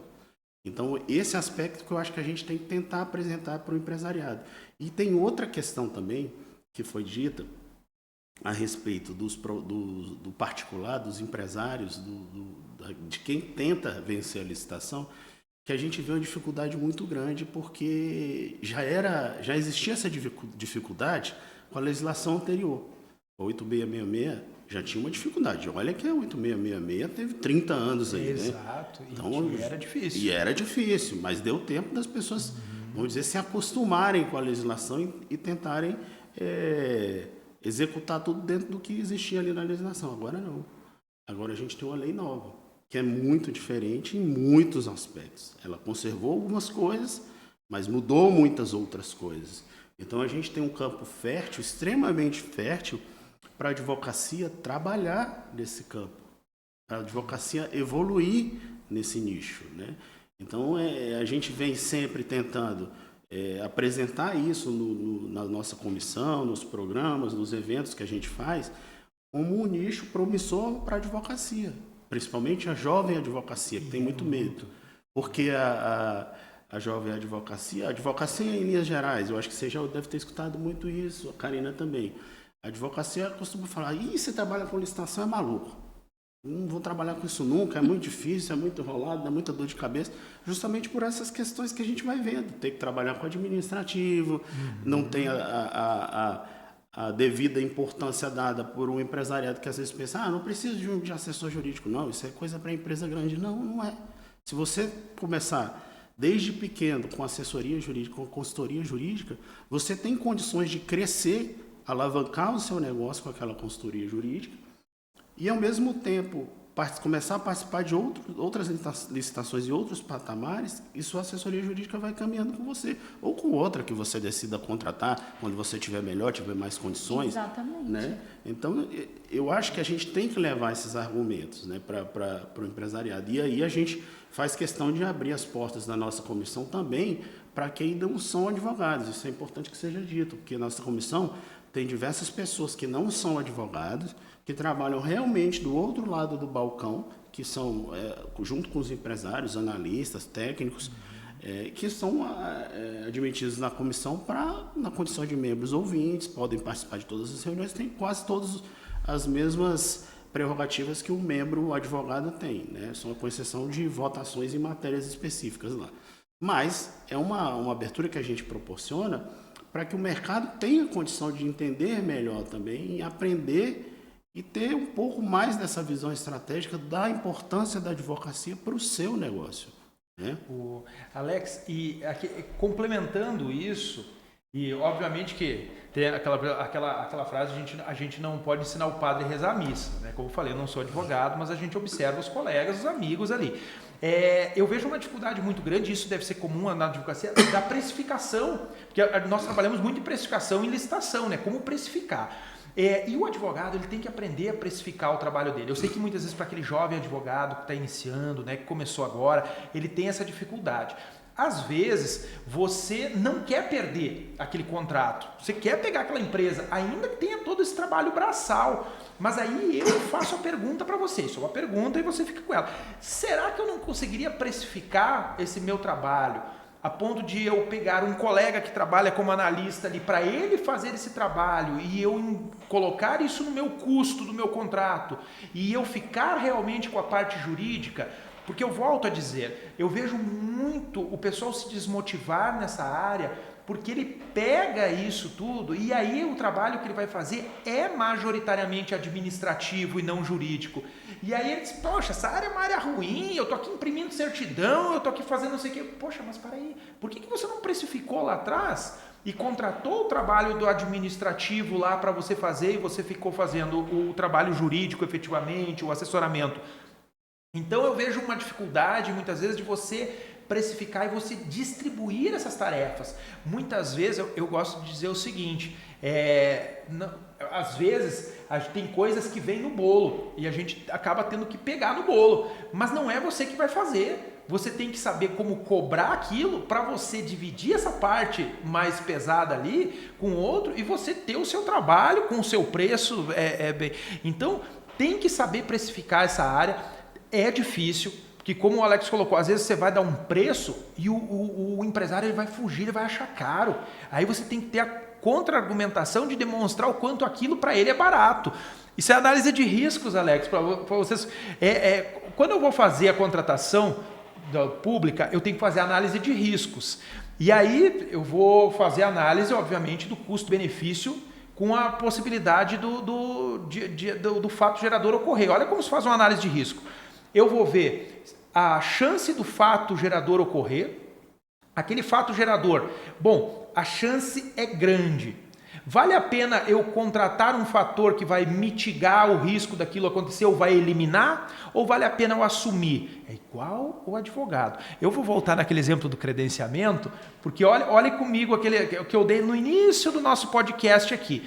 Eu vou pagar mensalmente, descontando em contra-cheque lá, 100, 150, 200, 300 reais para um escritório de advocacia. E eu vou ficar, veja, eu tenho colegas, estou com 21 anos de serviço, eu não tenho essa contratação, não fiz, mas eu tenho colegas que têm 21 anos esse serviço contratado, pagando mensalmente ali. Até hoje, nunca ele precisou, vai ter colega que vai dizer, nunca precisou, mas eu paguei. A chance é alta de ele precisar, o dia que ele precisar, ele vai contratar esse serviço e ele não vai pagar uma demanda. Será que não seria muito mais caro ele não ter contratado e ele pagar hoje um advogado específico para aquilo do que ele ter vindo pagando lá? É igual seguro, né? Eu gosto muito. Você tem que ter isso em mente. Olha, como o Alex colocou, é muito mais caro, você vai precisar de mim numa licitação de 10 milhões, 15 milhões, e o meu preço depois vai ser em cima dos 10 milhões, 15 milhões lá, do que eu estar aqui, né, mensalmente, prestando um serviço para você. Essa argumentação tem que estar sempre presente. E a gente sabe o quanto é difícil. O empresariado, às vezes, ele não quer abrir a mão, ele não quer pagar pelo serviço, ou ele quer pagar para você o serviço que não é jurídico, que é administrativo, e aí, às vezes é lucrativo você pegar esse pacote, e você precifica esse pacote e coloca realmente trabalhar na parte administrativa, quem faz a parte administrativa, e você segrega a parte jurídica para você atuar na parte jurídica. Perfeito. Agora, Felipe, você falou um pouco, voltando aqui para a parte da assessoria jurídica, um pouco. Você falou dos artefatos, até falou um pouco de como deve ser feita essa atuação do assessor jurídico, do consultor jurídico na análise desses artefatos. Mas eu queria que você falasse um pouco mais das limitações técnicas da análise do assessor jurídico nesses artefatos. E aí eu vou te dar um exemplo que eu vejo acontecendo com certa frequência, e não que isso seja um exemplo que o parecerista deva opinar ou fazer alguma recomendação, mas, por exemplo, você vê em alguns artefatos, eu vou te dar 2 exemplos, você tem ali o termo de referência, que ali você vai colocar a descrição daquela solução que você pretende contratar, você achou, voltando, por exemplo, do copo, de que você precisaria de um instrumento para beber água. O termo de referência vai dizer ali para você como é que é esse instrumento para o mercado, né? Vai dizer, olha, eu preciso de um instrumento assim, assim, assado, vai dizer se é um copo de vidro, se é um copo de plástico, se é uma garrafa, enfim. Isso. Vai estabelecer ali as características daquele instrumento que você quer comprar para beber água. E muitas vezes você vê trazendo também, dentro do termo de referência, uma seção enorme com as cláusulas obrigatórias que vão constar numa minuta de contrato. Na sequência, você tem o quê? A própria minuta do contrato. Eu acho isso de uma contraproducência enorme, porque você está colocando uma parte enorme de cláusulas contratuais obrigatórias, que tudo bem, a legislação vai querer que tenha aquelas cláusulas contratuais, dentro de um artefato que é o termo de referência, que não se presta aquilo, definitivamente ele não se presta aquilo, ele pode até fazer uma menção rápida que as cláusulas obrigatórias vão estar na minuta de contrato que vem a seguir, mas eu acho que ele não se presta aquilo. E na sequência você vai ter uma minuta de contrato que vai ser obrigatória, tem que ter até como anexo ao edital. E o termo de referência também vai figurar como anexo ao edital. Não tinha necessidade. Não que isso seja uma análise que seja cabível ao assessor jurídico, ou poderia talvez ser a título de sugestão, falar, não coloca isso. Mas dentro desse aspecto, assim, que outras coisas, que limitações ou que casos curiosos que você tenha visto, que você, olha, isso aqui eu vi, eu lembro, aconteceu. Alex, olha só, para o nosso ouvinte também, é importante que saiba o momento que nós estamos vivendo. Nós estamos vivendo um momento de muita limitação técnica por parte da administração, muito. Infelizmente, a administração, ela ela não tem, isso é normal como regra para toda a administração pública brasileira. Os quadros da administração pública brasileira ainda são quadros muito carentes, muito carentes.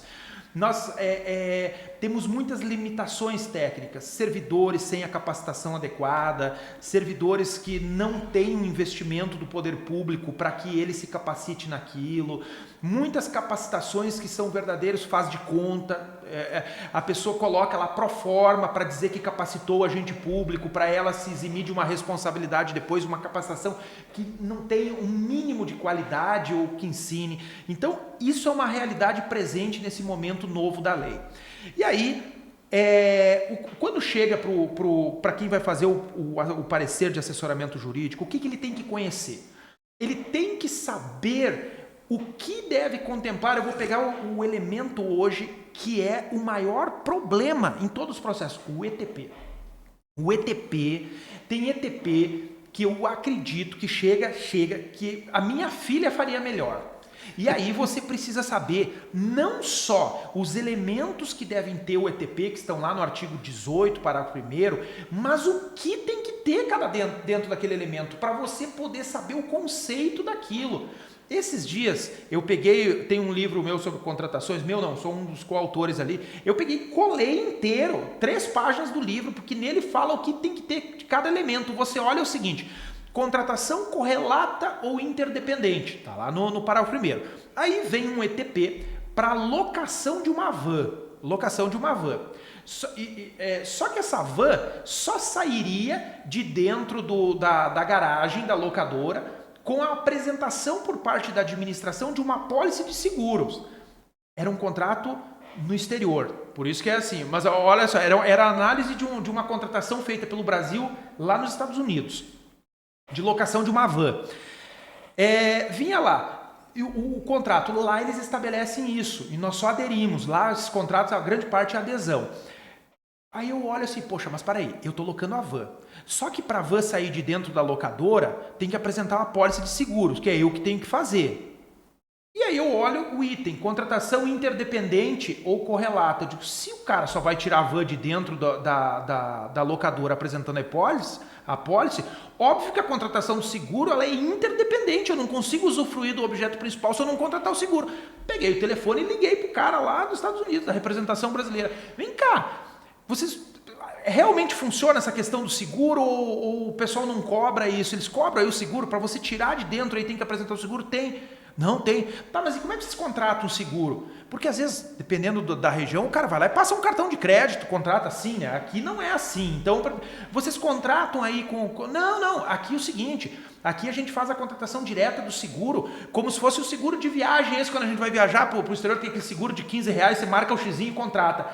Então é tranquilo, não tem que fazer um processo de contratação. Não tem. Aqui a gente compra, passa no débito ali e acabou. Ok, então a realidade deles. Mas o que me chamou a atenção? Olha só, Você, como parece, você tem que visualizar isso. Porque se você visualizar, você tem que recomendar. Olha só, visualiza-se uma possível contratação interdependente, porque o contrato prevê que para tirar o carro tem que ter o seguro. O ETP diz que não se aplica. Tinha lá o item, não se aplica. Como não se aplica? Então, isso está dentro, a meu ver, está dentro da análise do parecerista, de conhecer o conteúdo. Aí vem para o item que é o que mais eu vejo problema, análise mercadológica. Vem assim no ETP. A presente contratação é indispensável porque sem ela o meu órgão não sobrevive, papapá, ponto. Dentro de análise mercadológica. Você vê nitidamente que aquele cara que fez o ETP, ele não tem nem a mínima ideia do que é uma análise mercadológica. A análise mercadológica é eu olhar as soluções existentes no mercado e ir descartando uma por uma, porque essa aqui não atende o interesse público, porque essa aqui não serve para o meu caso, porque isso é análise mercadológica. Veja comigo, se vem um ETP dizendo a presente contratação se justifica porque eu preciso, e você passa batido, porque você não conhece o conteúdo que tem que estar dentro da análise mercadológica, eu entendo que você deixou de recomendar algo que era essencial, porque você tem que conhecer. Você tem que saber o que tem que estar dentro daquele conteúdo do inciso 7 do parágrafo 1º do artigo 18. Então você diz, olha, visualiza-se no ETP que o que está aí não é análise mercadológica. Análise mercadológica é analisar o que tem no mercado. Recomenda-se que o gestor realize a análise dos elementos presentes no mercado, ponto. Então, não basta saber, tem um título escrito análise mercadológica. Você precisa olhar, ver se aquilo realmente é uma análise mercadológica.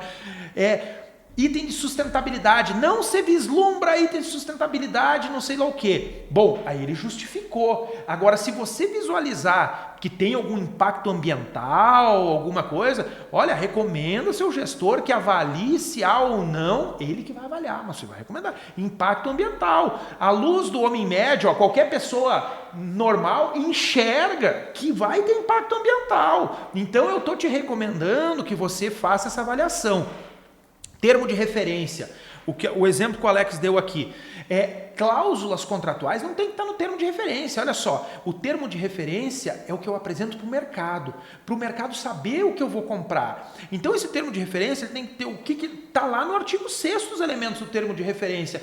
Tem que ter a descrição detalhada do objeto, eu tenho que saber a forma de execução, a forma de entrega, qual o meu prazo de entrega, se eu não entregar, quais são as sanções que vão ser aplicadas para mim lá. Isso é no termo de referência.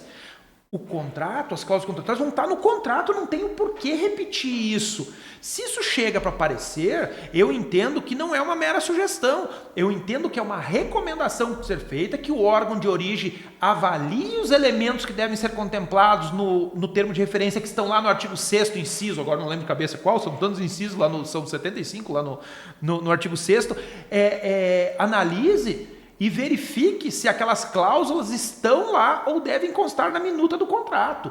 Quem vai retirar ou não é ele, é o gestor. Ele pode dizer, não, eu entendo que tem que estar aqui, o problema é dele, mas você recomendou.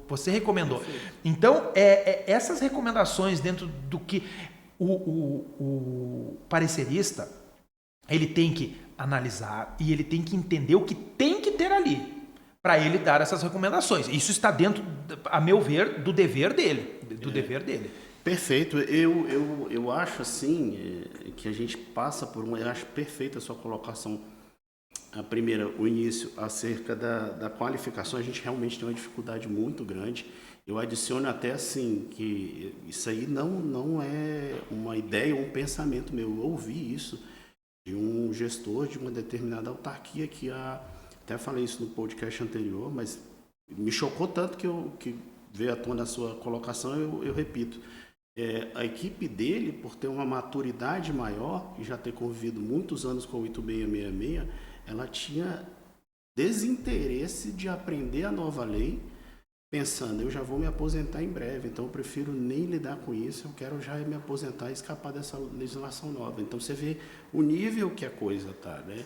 E assim isso deve acontecer em vários locais, imagina nos municípios menores, que tem escassez de pessoal, uma pessoa só faz um monte de coisa ao mesmo tempo, então isso deve ser muito difícil. E a gente pensa eu penso assim que a gente deve primar pela qualidade desses artefatos que a gente produz, né? Que o poder público produz. Por quê? Por vários motivos. Primeiro, você tem que entender qual é, isso que você colocou muito bem, Felipe, qual é o objetivo daquele artefato. Então, se você tem um termo de referência que é descrever o que você quer adquirir para o mercado, por que você vai ficar colocando um monte de coisa, enchendo linguiça, colocando um monte de cláusulas ali, de matérias que não tem relação com aquele artefato? Vai se tornar um documento enorme, enfadonho, as pessoas não vão ler. Que é o objetivo, ela ler para ela entender o que ela vai fornecer, para ela entender se eu tenho condições de fornecer aquilo. Ela não vai ler, vai achar que tem, quando muitas vezes não tem, ou vai achar que não tem, quando às vezes poderia.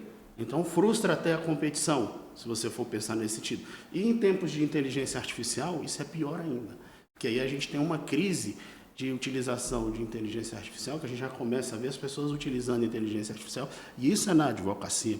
Outro dia teve um advogado uma parte que foi multada em litigância de má-fé, e o advogado teve, porque o advogado juntou uma peça, não sei se você viu isso, que tinha jurisprudência colacionada pela inteligência artificial, que não existia. Isso. Alex, me permita só fazer nesse ponto assim. Pessoal, isso está acontecendo cada dia, nesses artefatos também, porque a administração está utilizando inteligência artificial para fazer esses artefatos. E aí, uma coisa, Alex, é a inteligência artificial te apontar aqueles acórdons que ela apontou lá. E isso é válido, ela apontou acórdão. Outra é que você pegar aquilo, entrar lá no site do tribunal e conferir se aquele acórdão está falando aquilo. Pessoal, a inteligência artificial, ela mente muito. Eu vou te dar a prova para você fazer o teste. Faça perguntas sobre você mesmo para ela vai mentir. Esses dias eu fiz a seguinte pergunta: preciso que você aponte para mim, nas normas da ABNT, todos os livros do professor Felipe da Lenogari. Me apresentou uma lista lá, bonito, Alves, Felipe da Lenogari, título da maioria dos meus livros. Aí você ia olhar, a editora, opa, esse livro não é dessa editora.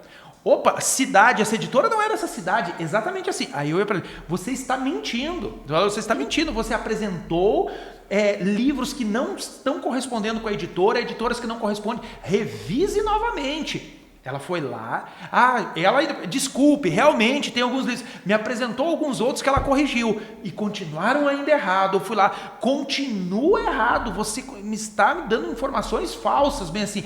Ela foi lá, ou seja, na quinta vez, e alguns eu indiquei, verifique nesse site aqui, para ver, aí ela apresentou. Agora, assim, coisas minhas. Então, a administração está pegando, jogando isso.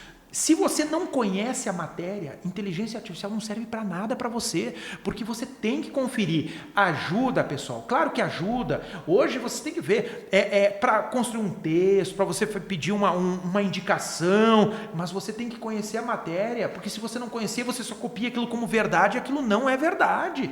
Isso tá horrível, Alex, nesses artefatos hoje. Recentemente eu tive uma experiência muito parecida também, tratando sobre a 14133, um artigo específico que eu ia utilizar para uma consulta que foi feita, né, de critério de desempate. E aí lá no artigo eu estava ali pesquisando um pouco na inteligência artificial, coloquei aquilo ali, e lá no artigo ela dizia que era o artigo tal e ele tinha os incisos 1 e 2. Eu falei, não, esse artigo não tem inciso 1 e 2. Aí eu fui no site do Planalto, confirmei e não tinha o inciso 1 e 2. Fui lá, voltei. Você está apresentando a informação errada. Não tem o inciso 1 e 2. Olha só. Ela insistiu, falou, não, a versão a mais atualizada da legislação é essa que eu estou te apresentando com os incisos 1 e 2. Aí eu falei, procure, dei o site do Planalto, peguei o link da lei que eu estava consultando, veja nesse link. Ela foi lá e falou, é isso mesmo, tem o inciso 1 e 2, com o link. Só. E aí eu fui e escrevi lá, tá errado, você não está fazendo a análise correta. Veja, revise nesse link, você está procurando o link correto, nesse link que é do Planalto e tal. Aí sim ela trouxe, realmente você tem razão, estava equivocado, me desculpe, aí pede desculpe e tudo e tal. Mas se você trabalha com isso e você não tem essa cautela, você vai colar do jeito que está ali, vai passar batido. E aí ficam os documentos enormes, muitas vezes com erros. Então, eu penso que a gente deve primar para seguir qual é o objetivo daquele documento, daquele artefato que você está produzindo, né?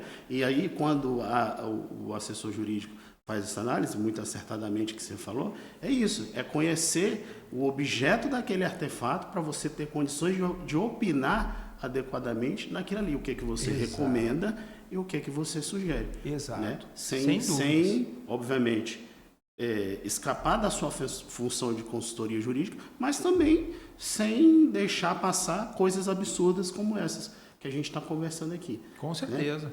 Eu entendo que a IA, ela ajuda muito na construção da ideia de um texto, de um desenvolvimento de um texto.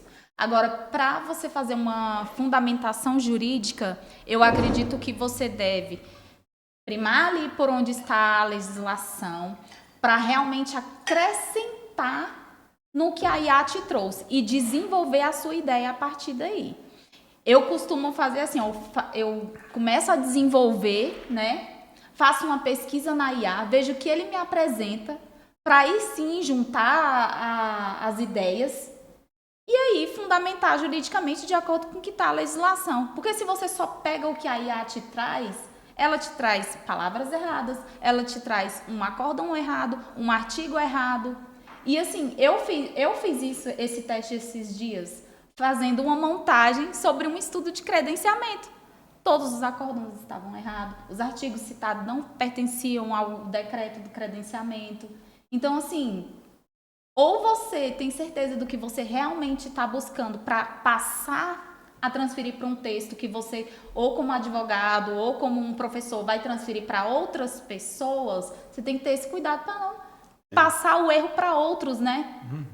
Tem que chegar.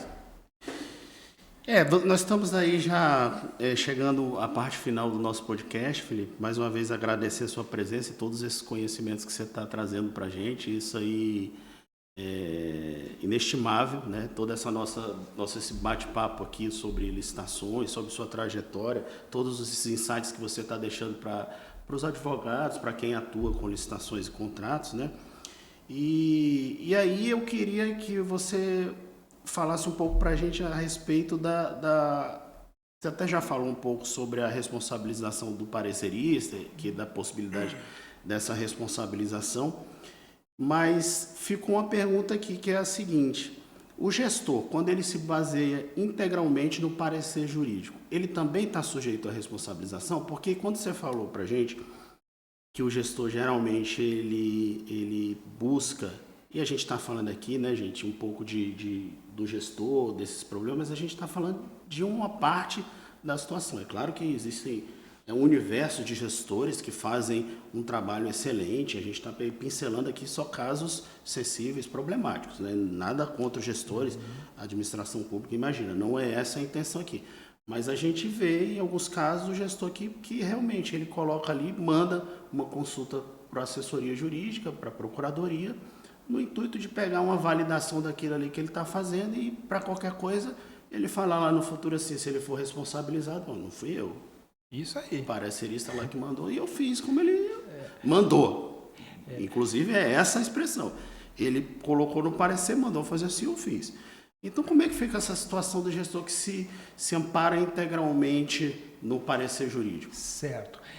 Alex, nós temos aqui uma situação muito interessante. Primeiro é o seguinte: se aquela situação jurídica constituiu um erro grosseiro do parecerista e o gestor ele decidiu com base naquele erro grosseiro, nós vamos ter a seguinte pergunta: aquele erro grosseiro era um erro grosseiro detectável por um homem médio ou apenas por um jurista? Se for apenas por um jurista, este gestor não responde.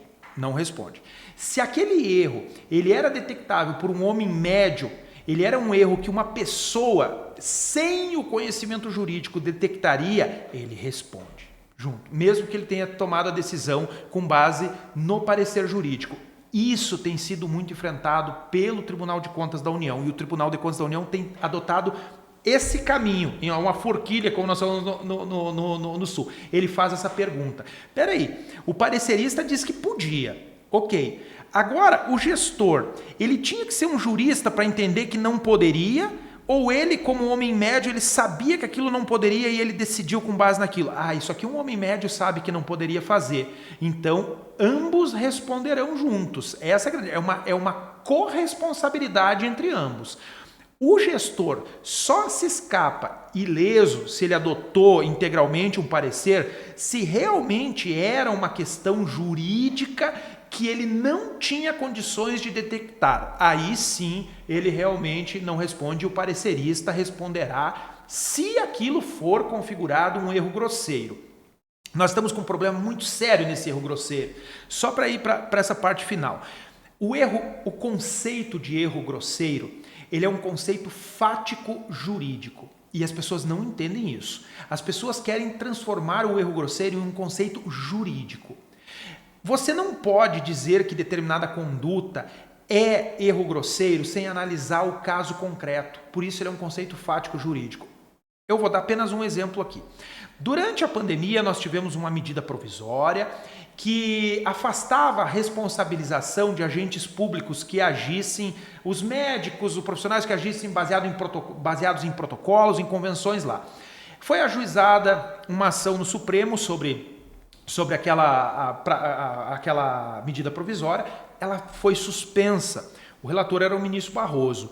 E o ministro Barroso, na decisão que suspendeu, ele elencou algumas medidas que para a visão dele configuravam um erro grosseiro. E eu sempre digo o seguinte, o ministro Barroso não poderia ter feito aquilo.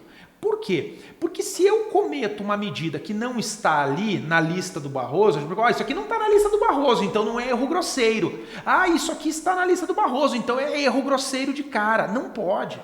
Eu não posso dizer, é igual o decreto 3555, lá antigamente, que trazia um anexo com uma lista do que era ou não serviços comuns.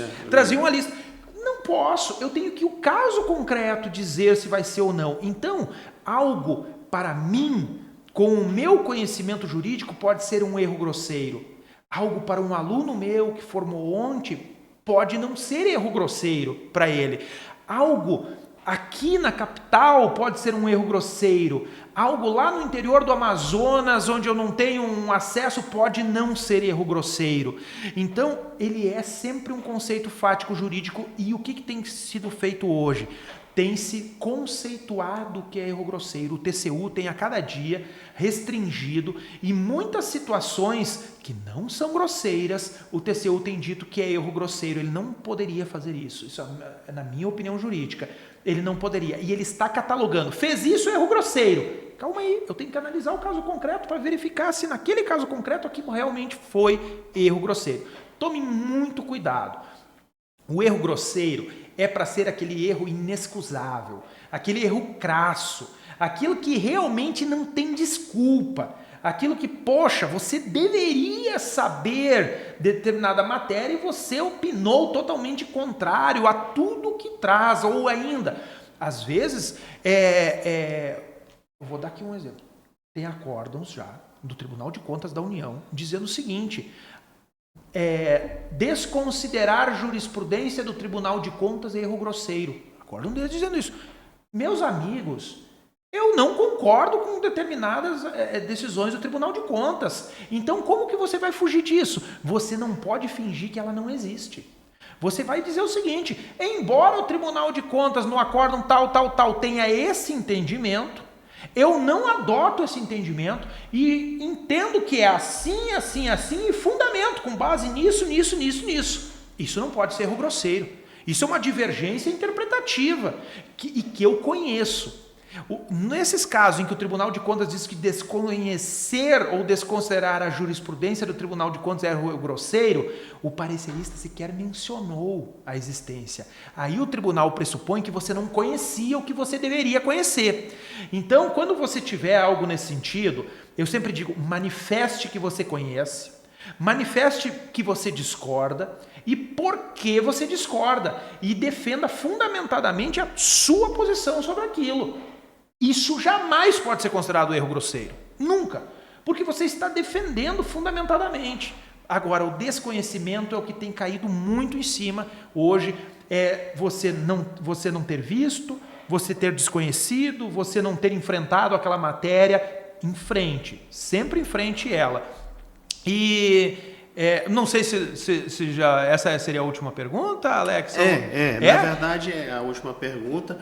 Eu iria, antes de passar a palavra para... Não, na verdade eu vou fazer logo a pergunta.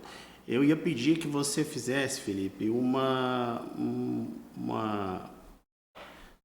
manifestação final, dizendo para quem nos assiste, os advogados, a maioria de advogados, advocacia pública, privada, para aqueles que lidam com licitações e contratos, que você passasse uma mensagem assim de como eles podem atuar, que características você acredita que são fundamentais para atuar nesse nicho, né? Assim, o que você considera dentro da sua carreira vitoriosa, da sua trajetória profissional tão bonita, e a gente conhece aí, você está sempre palestrando nesse país afora, levando seu conhecimento, levando todas as informações técnicas, tudo que você vivenciou na sua carreira. E, com certeza, isso é fruto de muito esforço, muito trabalho e de algumas características que você mesmo tem e que você considera importantes para executar tudo isso que você vem executando ao longo da sua carreira. Que características são essas, que qualidades são essas, que competências são essas que você poderia indicar para o nosso público, para, olha, eu acho que você deve ser assim, deve adotar essa competência, ter essa competência, adotar essa postura. Uma mensagem final para o nosso público. Certo.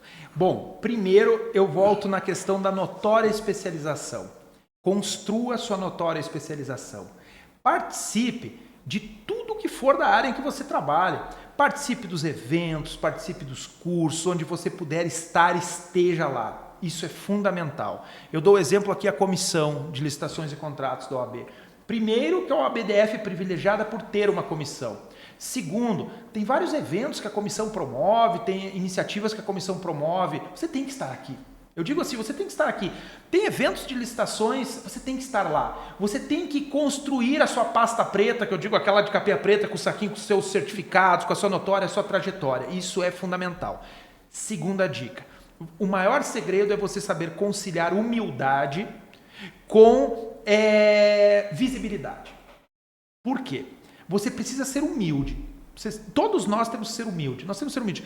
Mas o mercado tem que saber que você existe. E para o mercado saber que você existe, você precisa aparecer. Você precisa mostrar o seu trabalho. Volto a dizer, eu sei que a advocacia tem todo um regramento ético quanto à publicidade do advogado, o que ele pode ou não fazer. Você deve seguir à risca isso, para você não infringir as regras éticas. Mas você precisa aparecer para o mercado. Então, eu sempre digo, você participou de um evento, você participou de um curso, você está trabalhando em alguma coisa, isso é importante que o mercado saiba que você fez, que você faz, que você está se qualificando, que você está buscando. Quem não é visto não é lembrado. Quem é desconhecido não é contratado. Eu gosto muito de dizer isso. Então, se firme como referência, mas nunca seja aquilo que você realmente não é. Você não pode vender algo que você não é. E eu tenho visto muito isso também, né? Eu tenho visto muito as pessoas se vendendo efetivamente como... Nossa, eu sou renomado especialista em licitações. A pessoa nunca viu um processo de licitação na frente, se jogar para ela não sabe onde é que é a capa, onde é que é a contracapa, digamos assim, do negócio. Então, mescle a humildade com a visibilidade, ela é fundamental para você. Tem que estar sempre presente em tudo que for dessa área, tem que publicar textos, tem que escrever, tem que se firmar como referência e, além de se firmar, tem que mostrar para as pessoas com toda a simplicidade do mundo, tem que mostrar para as pessoas te conhecerem, para elas te contratarem, para elas saberem. Então, acho que isso é fundamental, Alex, que realmente a pessoa saiba conjugar esses três elementos. Construir sua notória especialização, tem que ser construída, e conciliar humildade com visibilidade. Maravilha, Felipe. Uma aula, viu, que você deu aqui pra gente hoje. Karina, quer fazer suas últimas considerações? Não, eu achei bem interessante isso que o professor Felipe falou em relação a dar visibilidade sobre o trabalho. Porque até mesmo eu tenho visto alguns colegas não compartilham isso. Até pouco tempo eu também não fazia didática de compartilhar os trabalhos que eu faço. E isso é bem fundamental para o desenvolvimento da carreira da gente. Com certeza. Tem alguns colegas, inclusive advogados, que eu penso da seguinte forma. A gente tem sim aquela regra sobre a publicidade dos atos do advogado, mas eu vejo uma coisa que eu não sei se infere, talvez o Dr. Alex possa falar algo no sentido, que quando a gente faz as lives na internet em conjunto com outros professores também, coisa que eu tenho feito bastante. No caso, os advogados, quando fazem isso, demonstram o seu conhecer jurídico, o seu saber jurídico. Talvez isso fosse uma forma de dar visibilidade e de mostrar um pouquinho mais sobre o seu conhecimento. Então, talvez as pessoas não tenham pegado ainda esse nicho. Também não sei se realmente tem uma inferência. Dr. Alex pode até palpitar sobre isso. Sobre essas questões de publicidade, da prática da advocacia e da publicidade, a gente tinha um regramento, tem ainda um regramento que ele é bem restrito. O advogado, né? Ele não pode fazer publicidade como um empresário, como outro profissional liberal faz.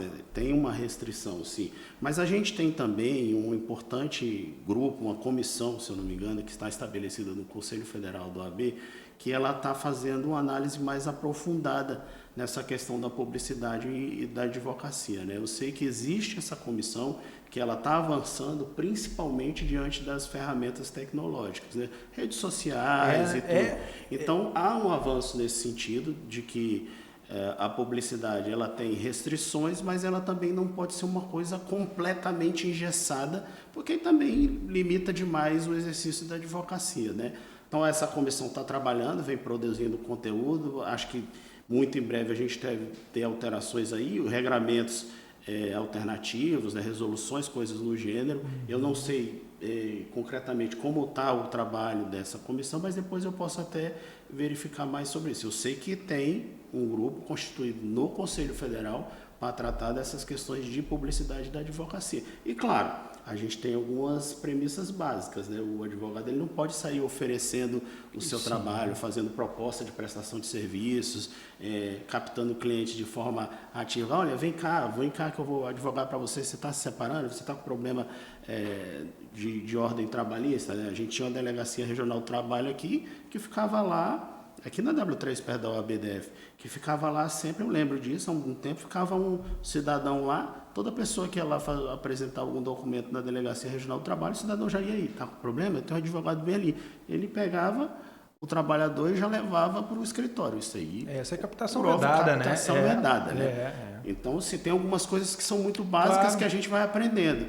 Mas com as ferramentas tecnológicas, isso vem passando por um processo de atualização, como de resto, tudo na nossa vida vem sendo atualizado com as ferramentas tecnológicas. O exercício da advocacia não é diferente, vai passar por uma atualização e com certeza a gente vai ter adaptações a essas novas ferramentas, podendo avançar um pouco e manter algumas restrições aí. É isso que a gente tem, né, por enquanto. Então, em breve a gente vai ter novidades sobre isso. Concluiu? Excelente, doutora Alex, obrigada, concluí sim. Então, Felipe, eu queria agradecer mais uma vez a sua presença aqui conosco, dizer para você que você é um grande parceiro da nossa comissão, é uma honra para a nossa comissão contar com sua presença como membro consultor, como palestrante, como professor, está sempre aqui conosco, eu agradeço muito e você vai estar sempre conosco em todos os nossos eventos, tenha certeza disso. Dizer para o nosso público, agradecer a presença da Karina, membro da nossa consultora, extremamente atuante, está sempre conosco em todos os trabalhos, todos os eventos, os podcasts. Não é o primeiro que ela participa, como ela já bem disse, ela está sempre ali engajada, participando conosco. Muito obrigado, Karina. Dizer para todos que estão nos ouvindo, mais uma vez, que venham participar da nossa comissão. Isso que o Felipe disse é muito importante. A comissão está de portas abertas, é um local onde você tem muito aprendizado. A gente organiza podcasts, a gente organiza seminários, a gente organiza reuniões mensais, onde tem muita discussão teórica, muita discussão prática. A gente atua junto com a ESA, que é a Escola Superior da Advocacia aqui da OABDF, para trazer cursos para advocacia. Por exemplo, agora muito em breve, acho que no mês de agosto, vai ter um curso de inteligência artificial aplicada a prática de licitações e contratos, Quem tiver interesse, por favor, entre no site da ESA aí, que está com uma procura enorme. É um curso que é um professor muito bom, que eu conheço, que é o Isaildo. E então a gente está sempre ofertando conteúdo, tanto para a advocacia, mas também para todos aqueles que não são advogados, mas trabalham com licitações e contratos. Porque de resto, Felipe, a missão da OAB é contribuir com a sociedade, né? A principal missão da OAB é contribuir com a sociedade. A gente é uma das instituições que tem mais confiança da sociedade no nosso país. E por isso a gente tem essa missão de contribuir. E claro, no nicho de licitações e contratos não seria diferente. A gente tem a missão de contribuir com o mercado, com a administração pública e fazer com que as compras sejam as melhores possíveis, porque isso vai beneficiar de qualquer forma a nossa sociedade, nós mesmos, né? Então eu agradeço a todos que estão nos ouvindo, agradeço ao Felipe, agradeço a Karina e voltamos em breve com outros episódios do nosso podcast, tá bom? Um abraço a todos, muito obrigado.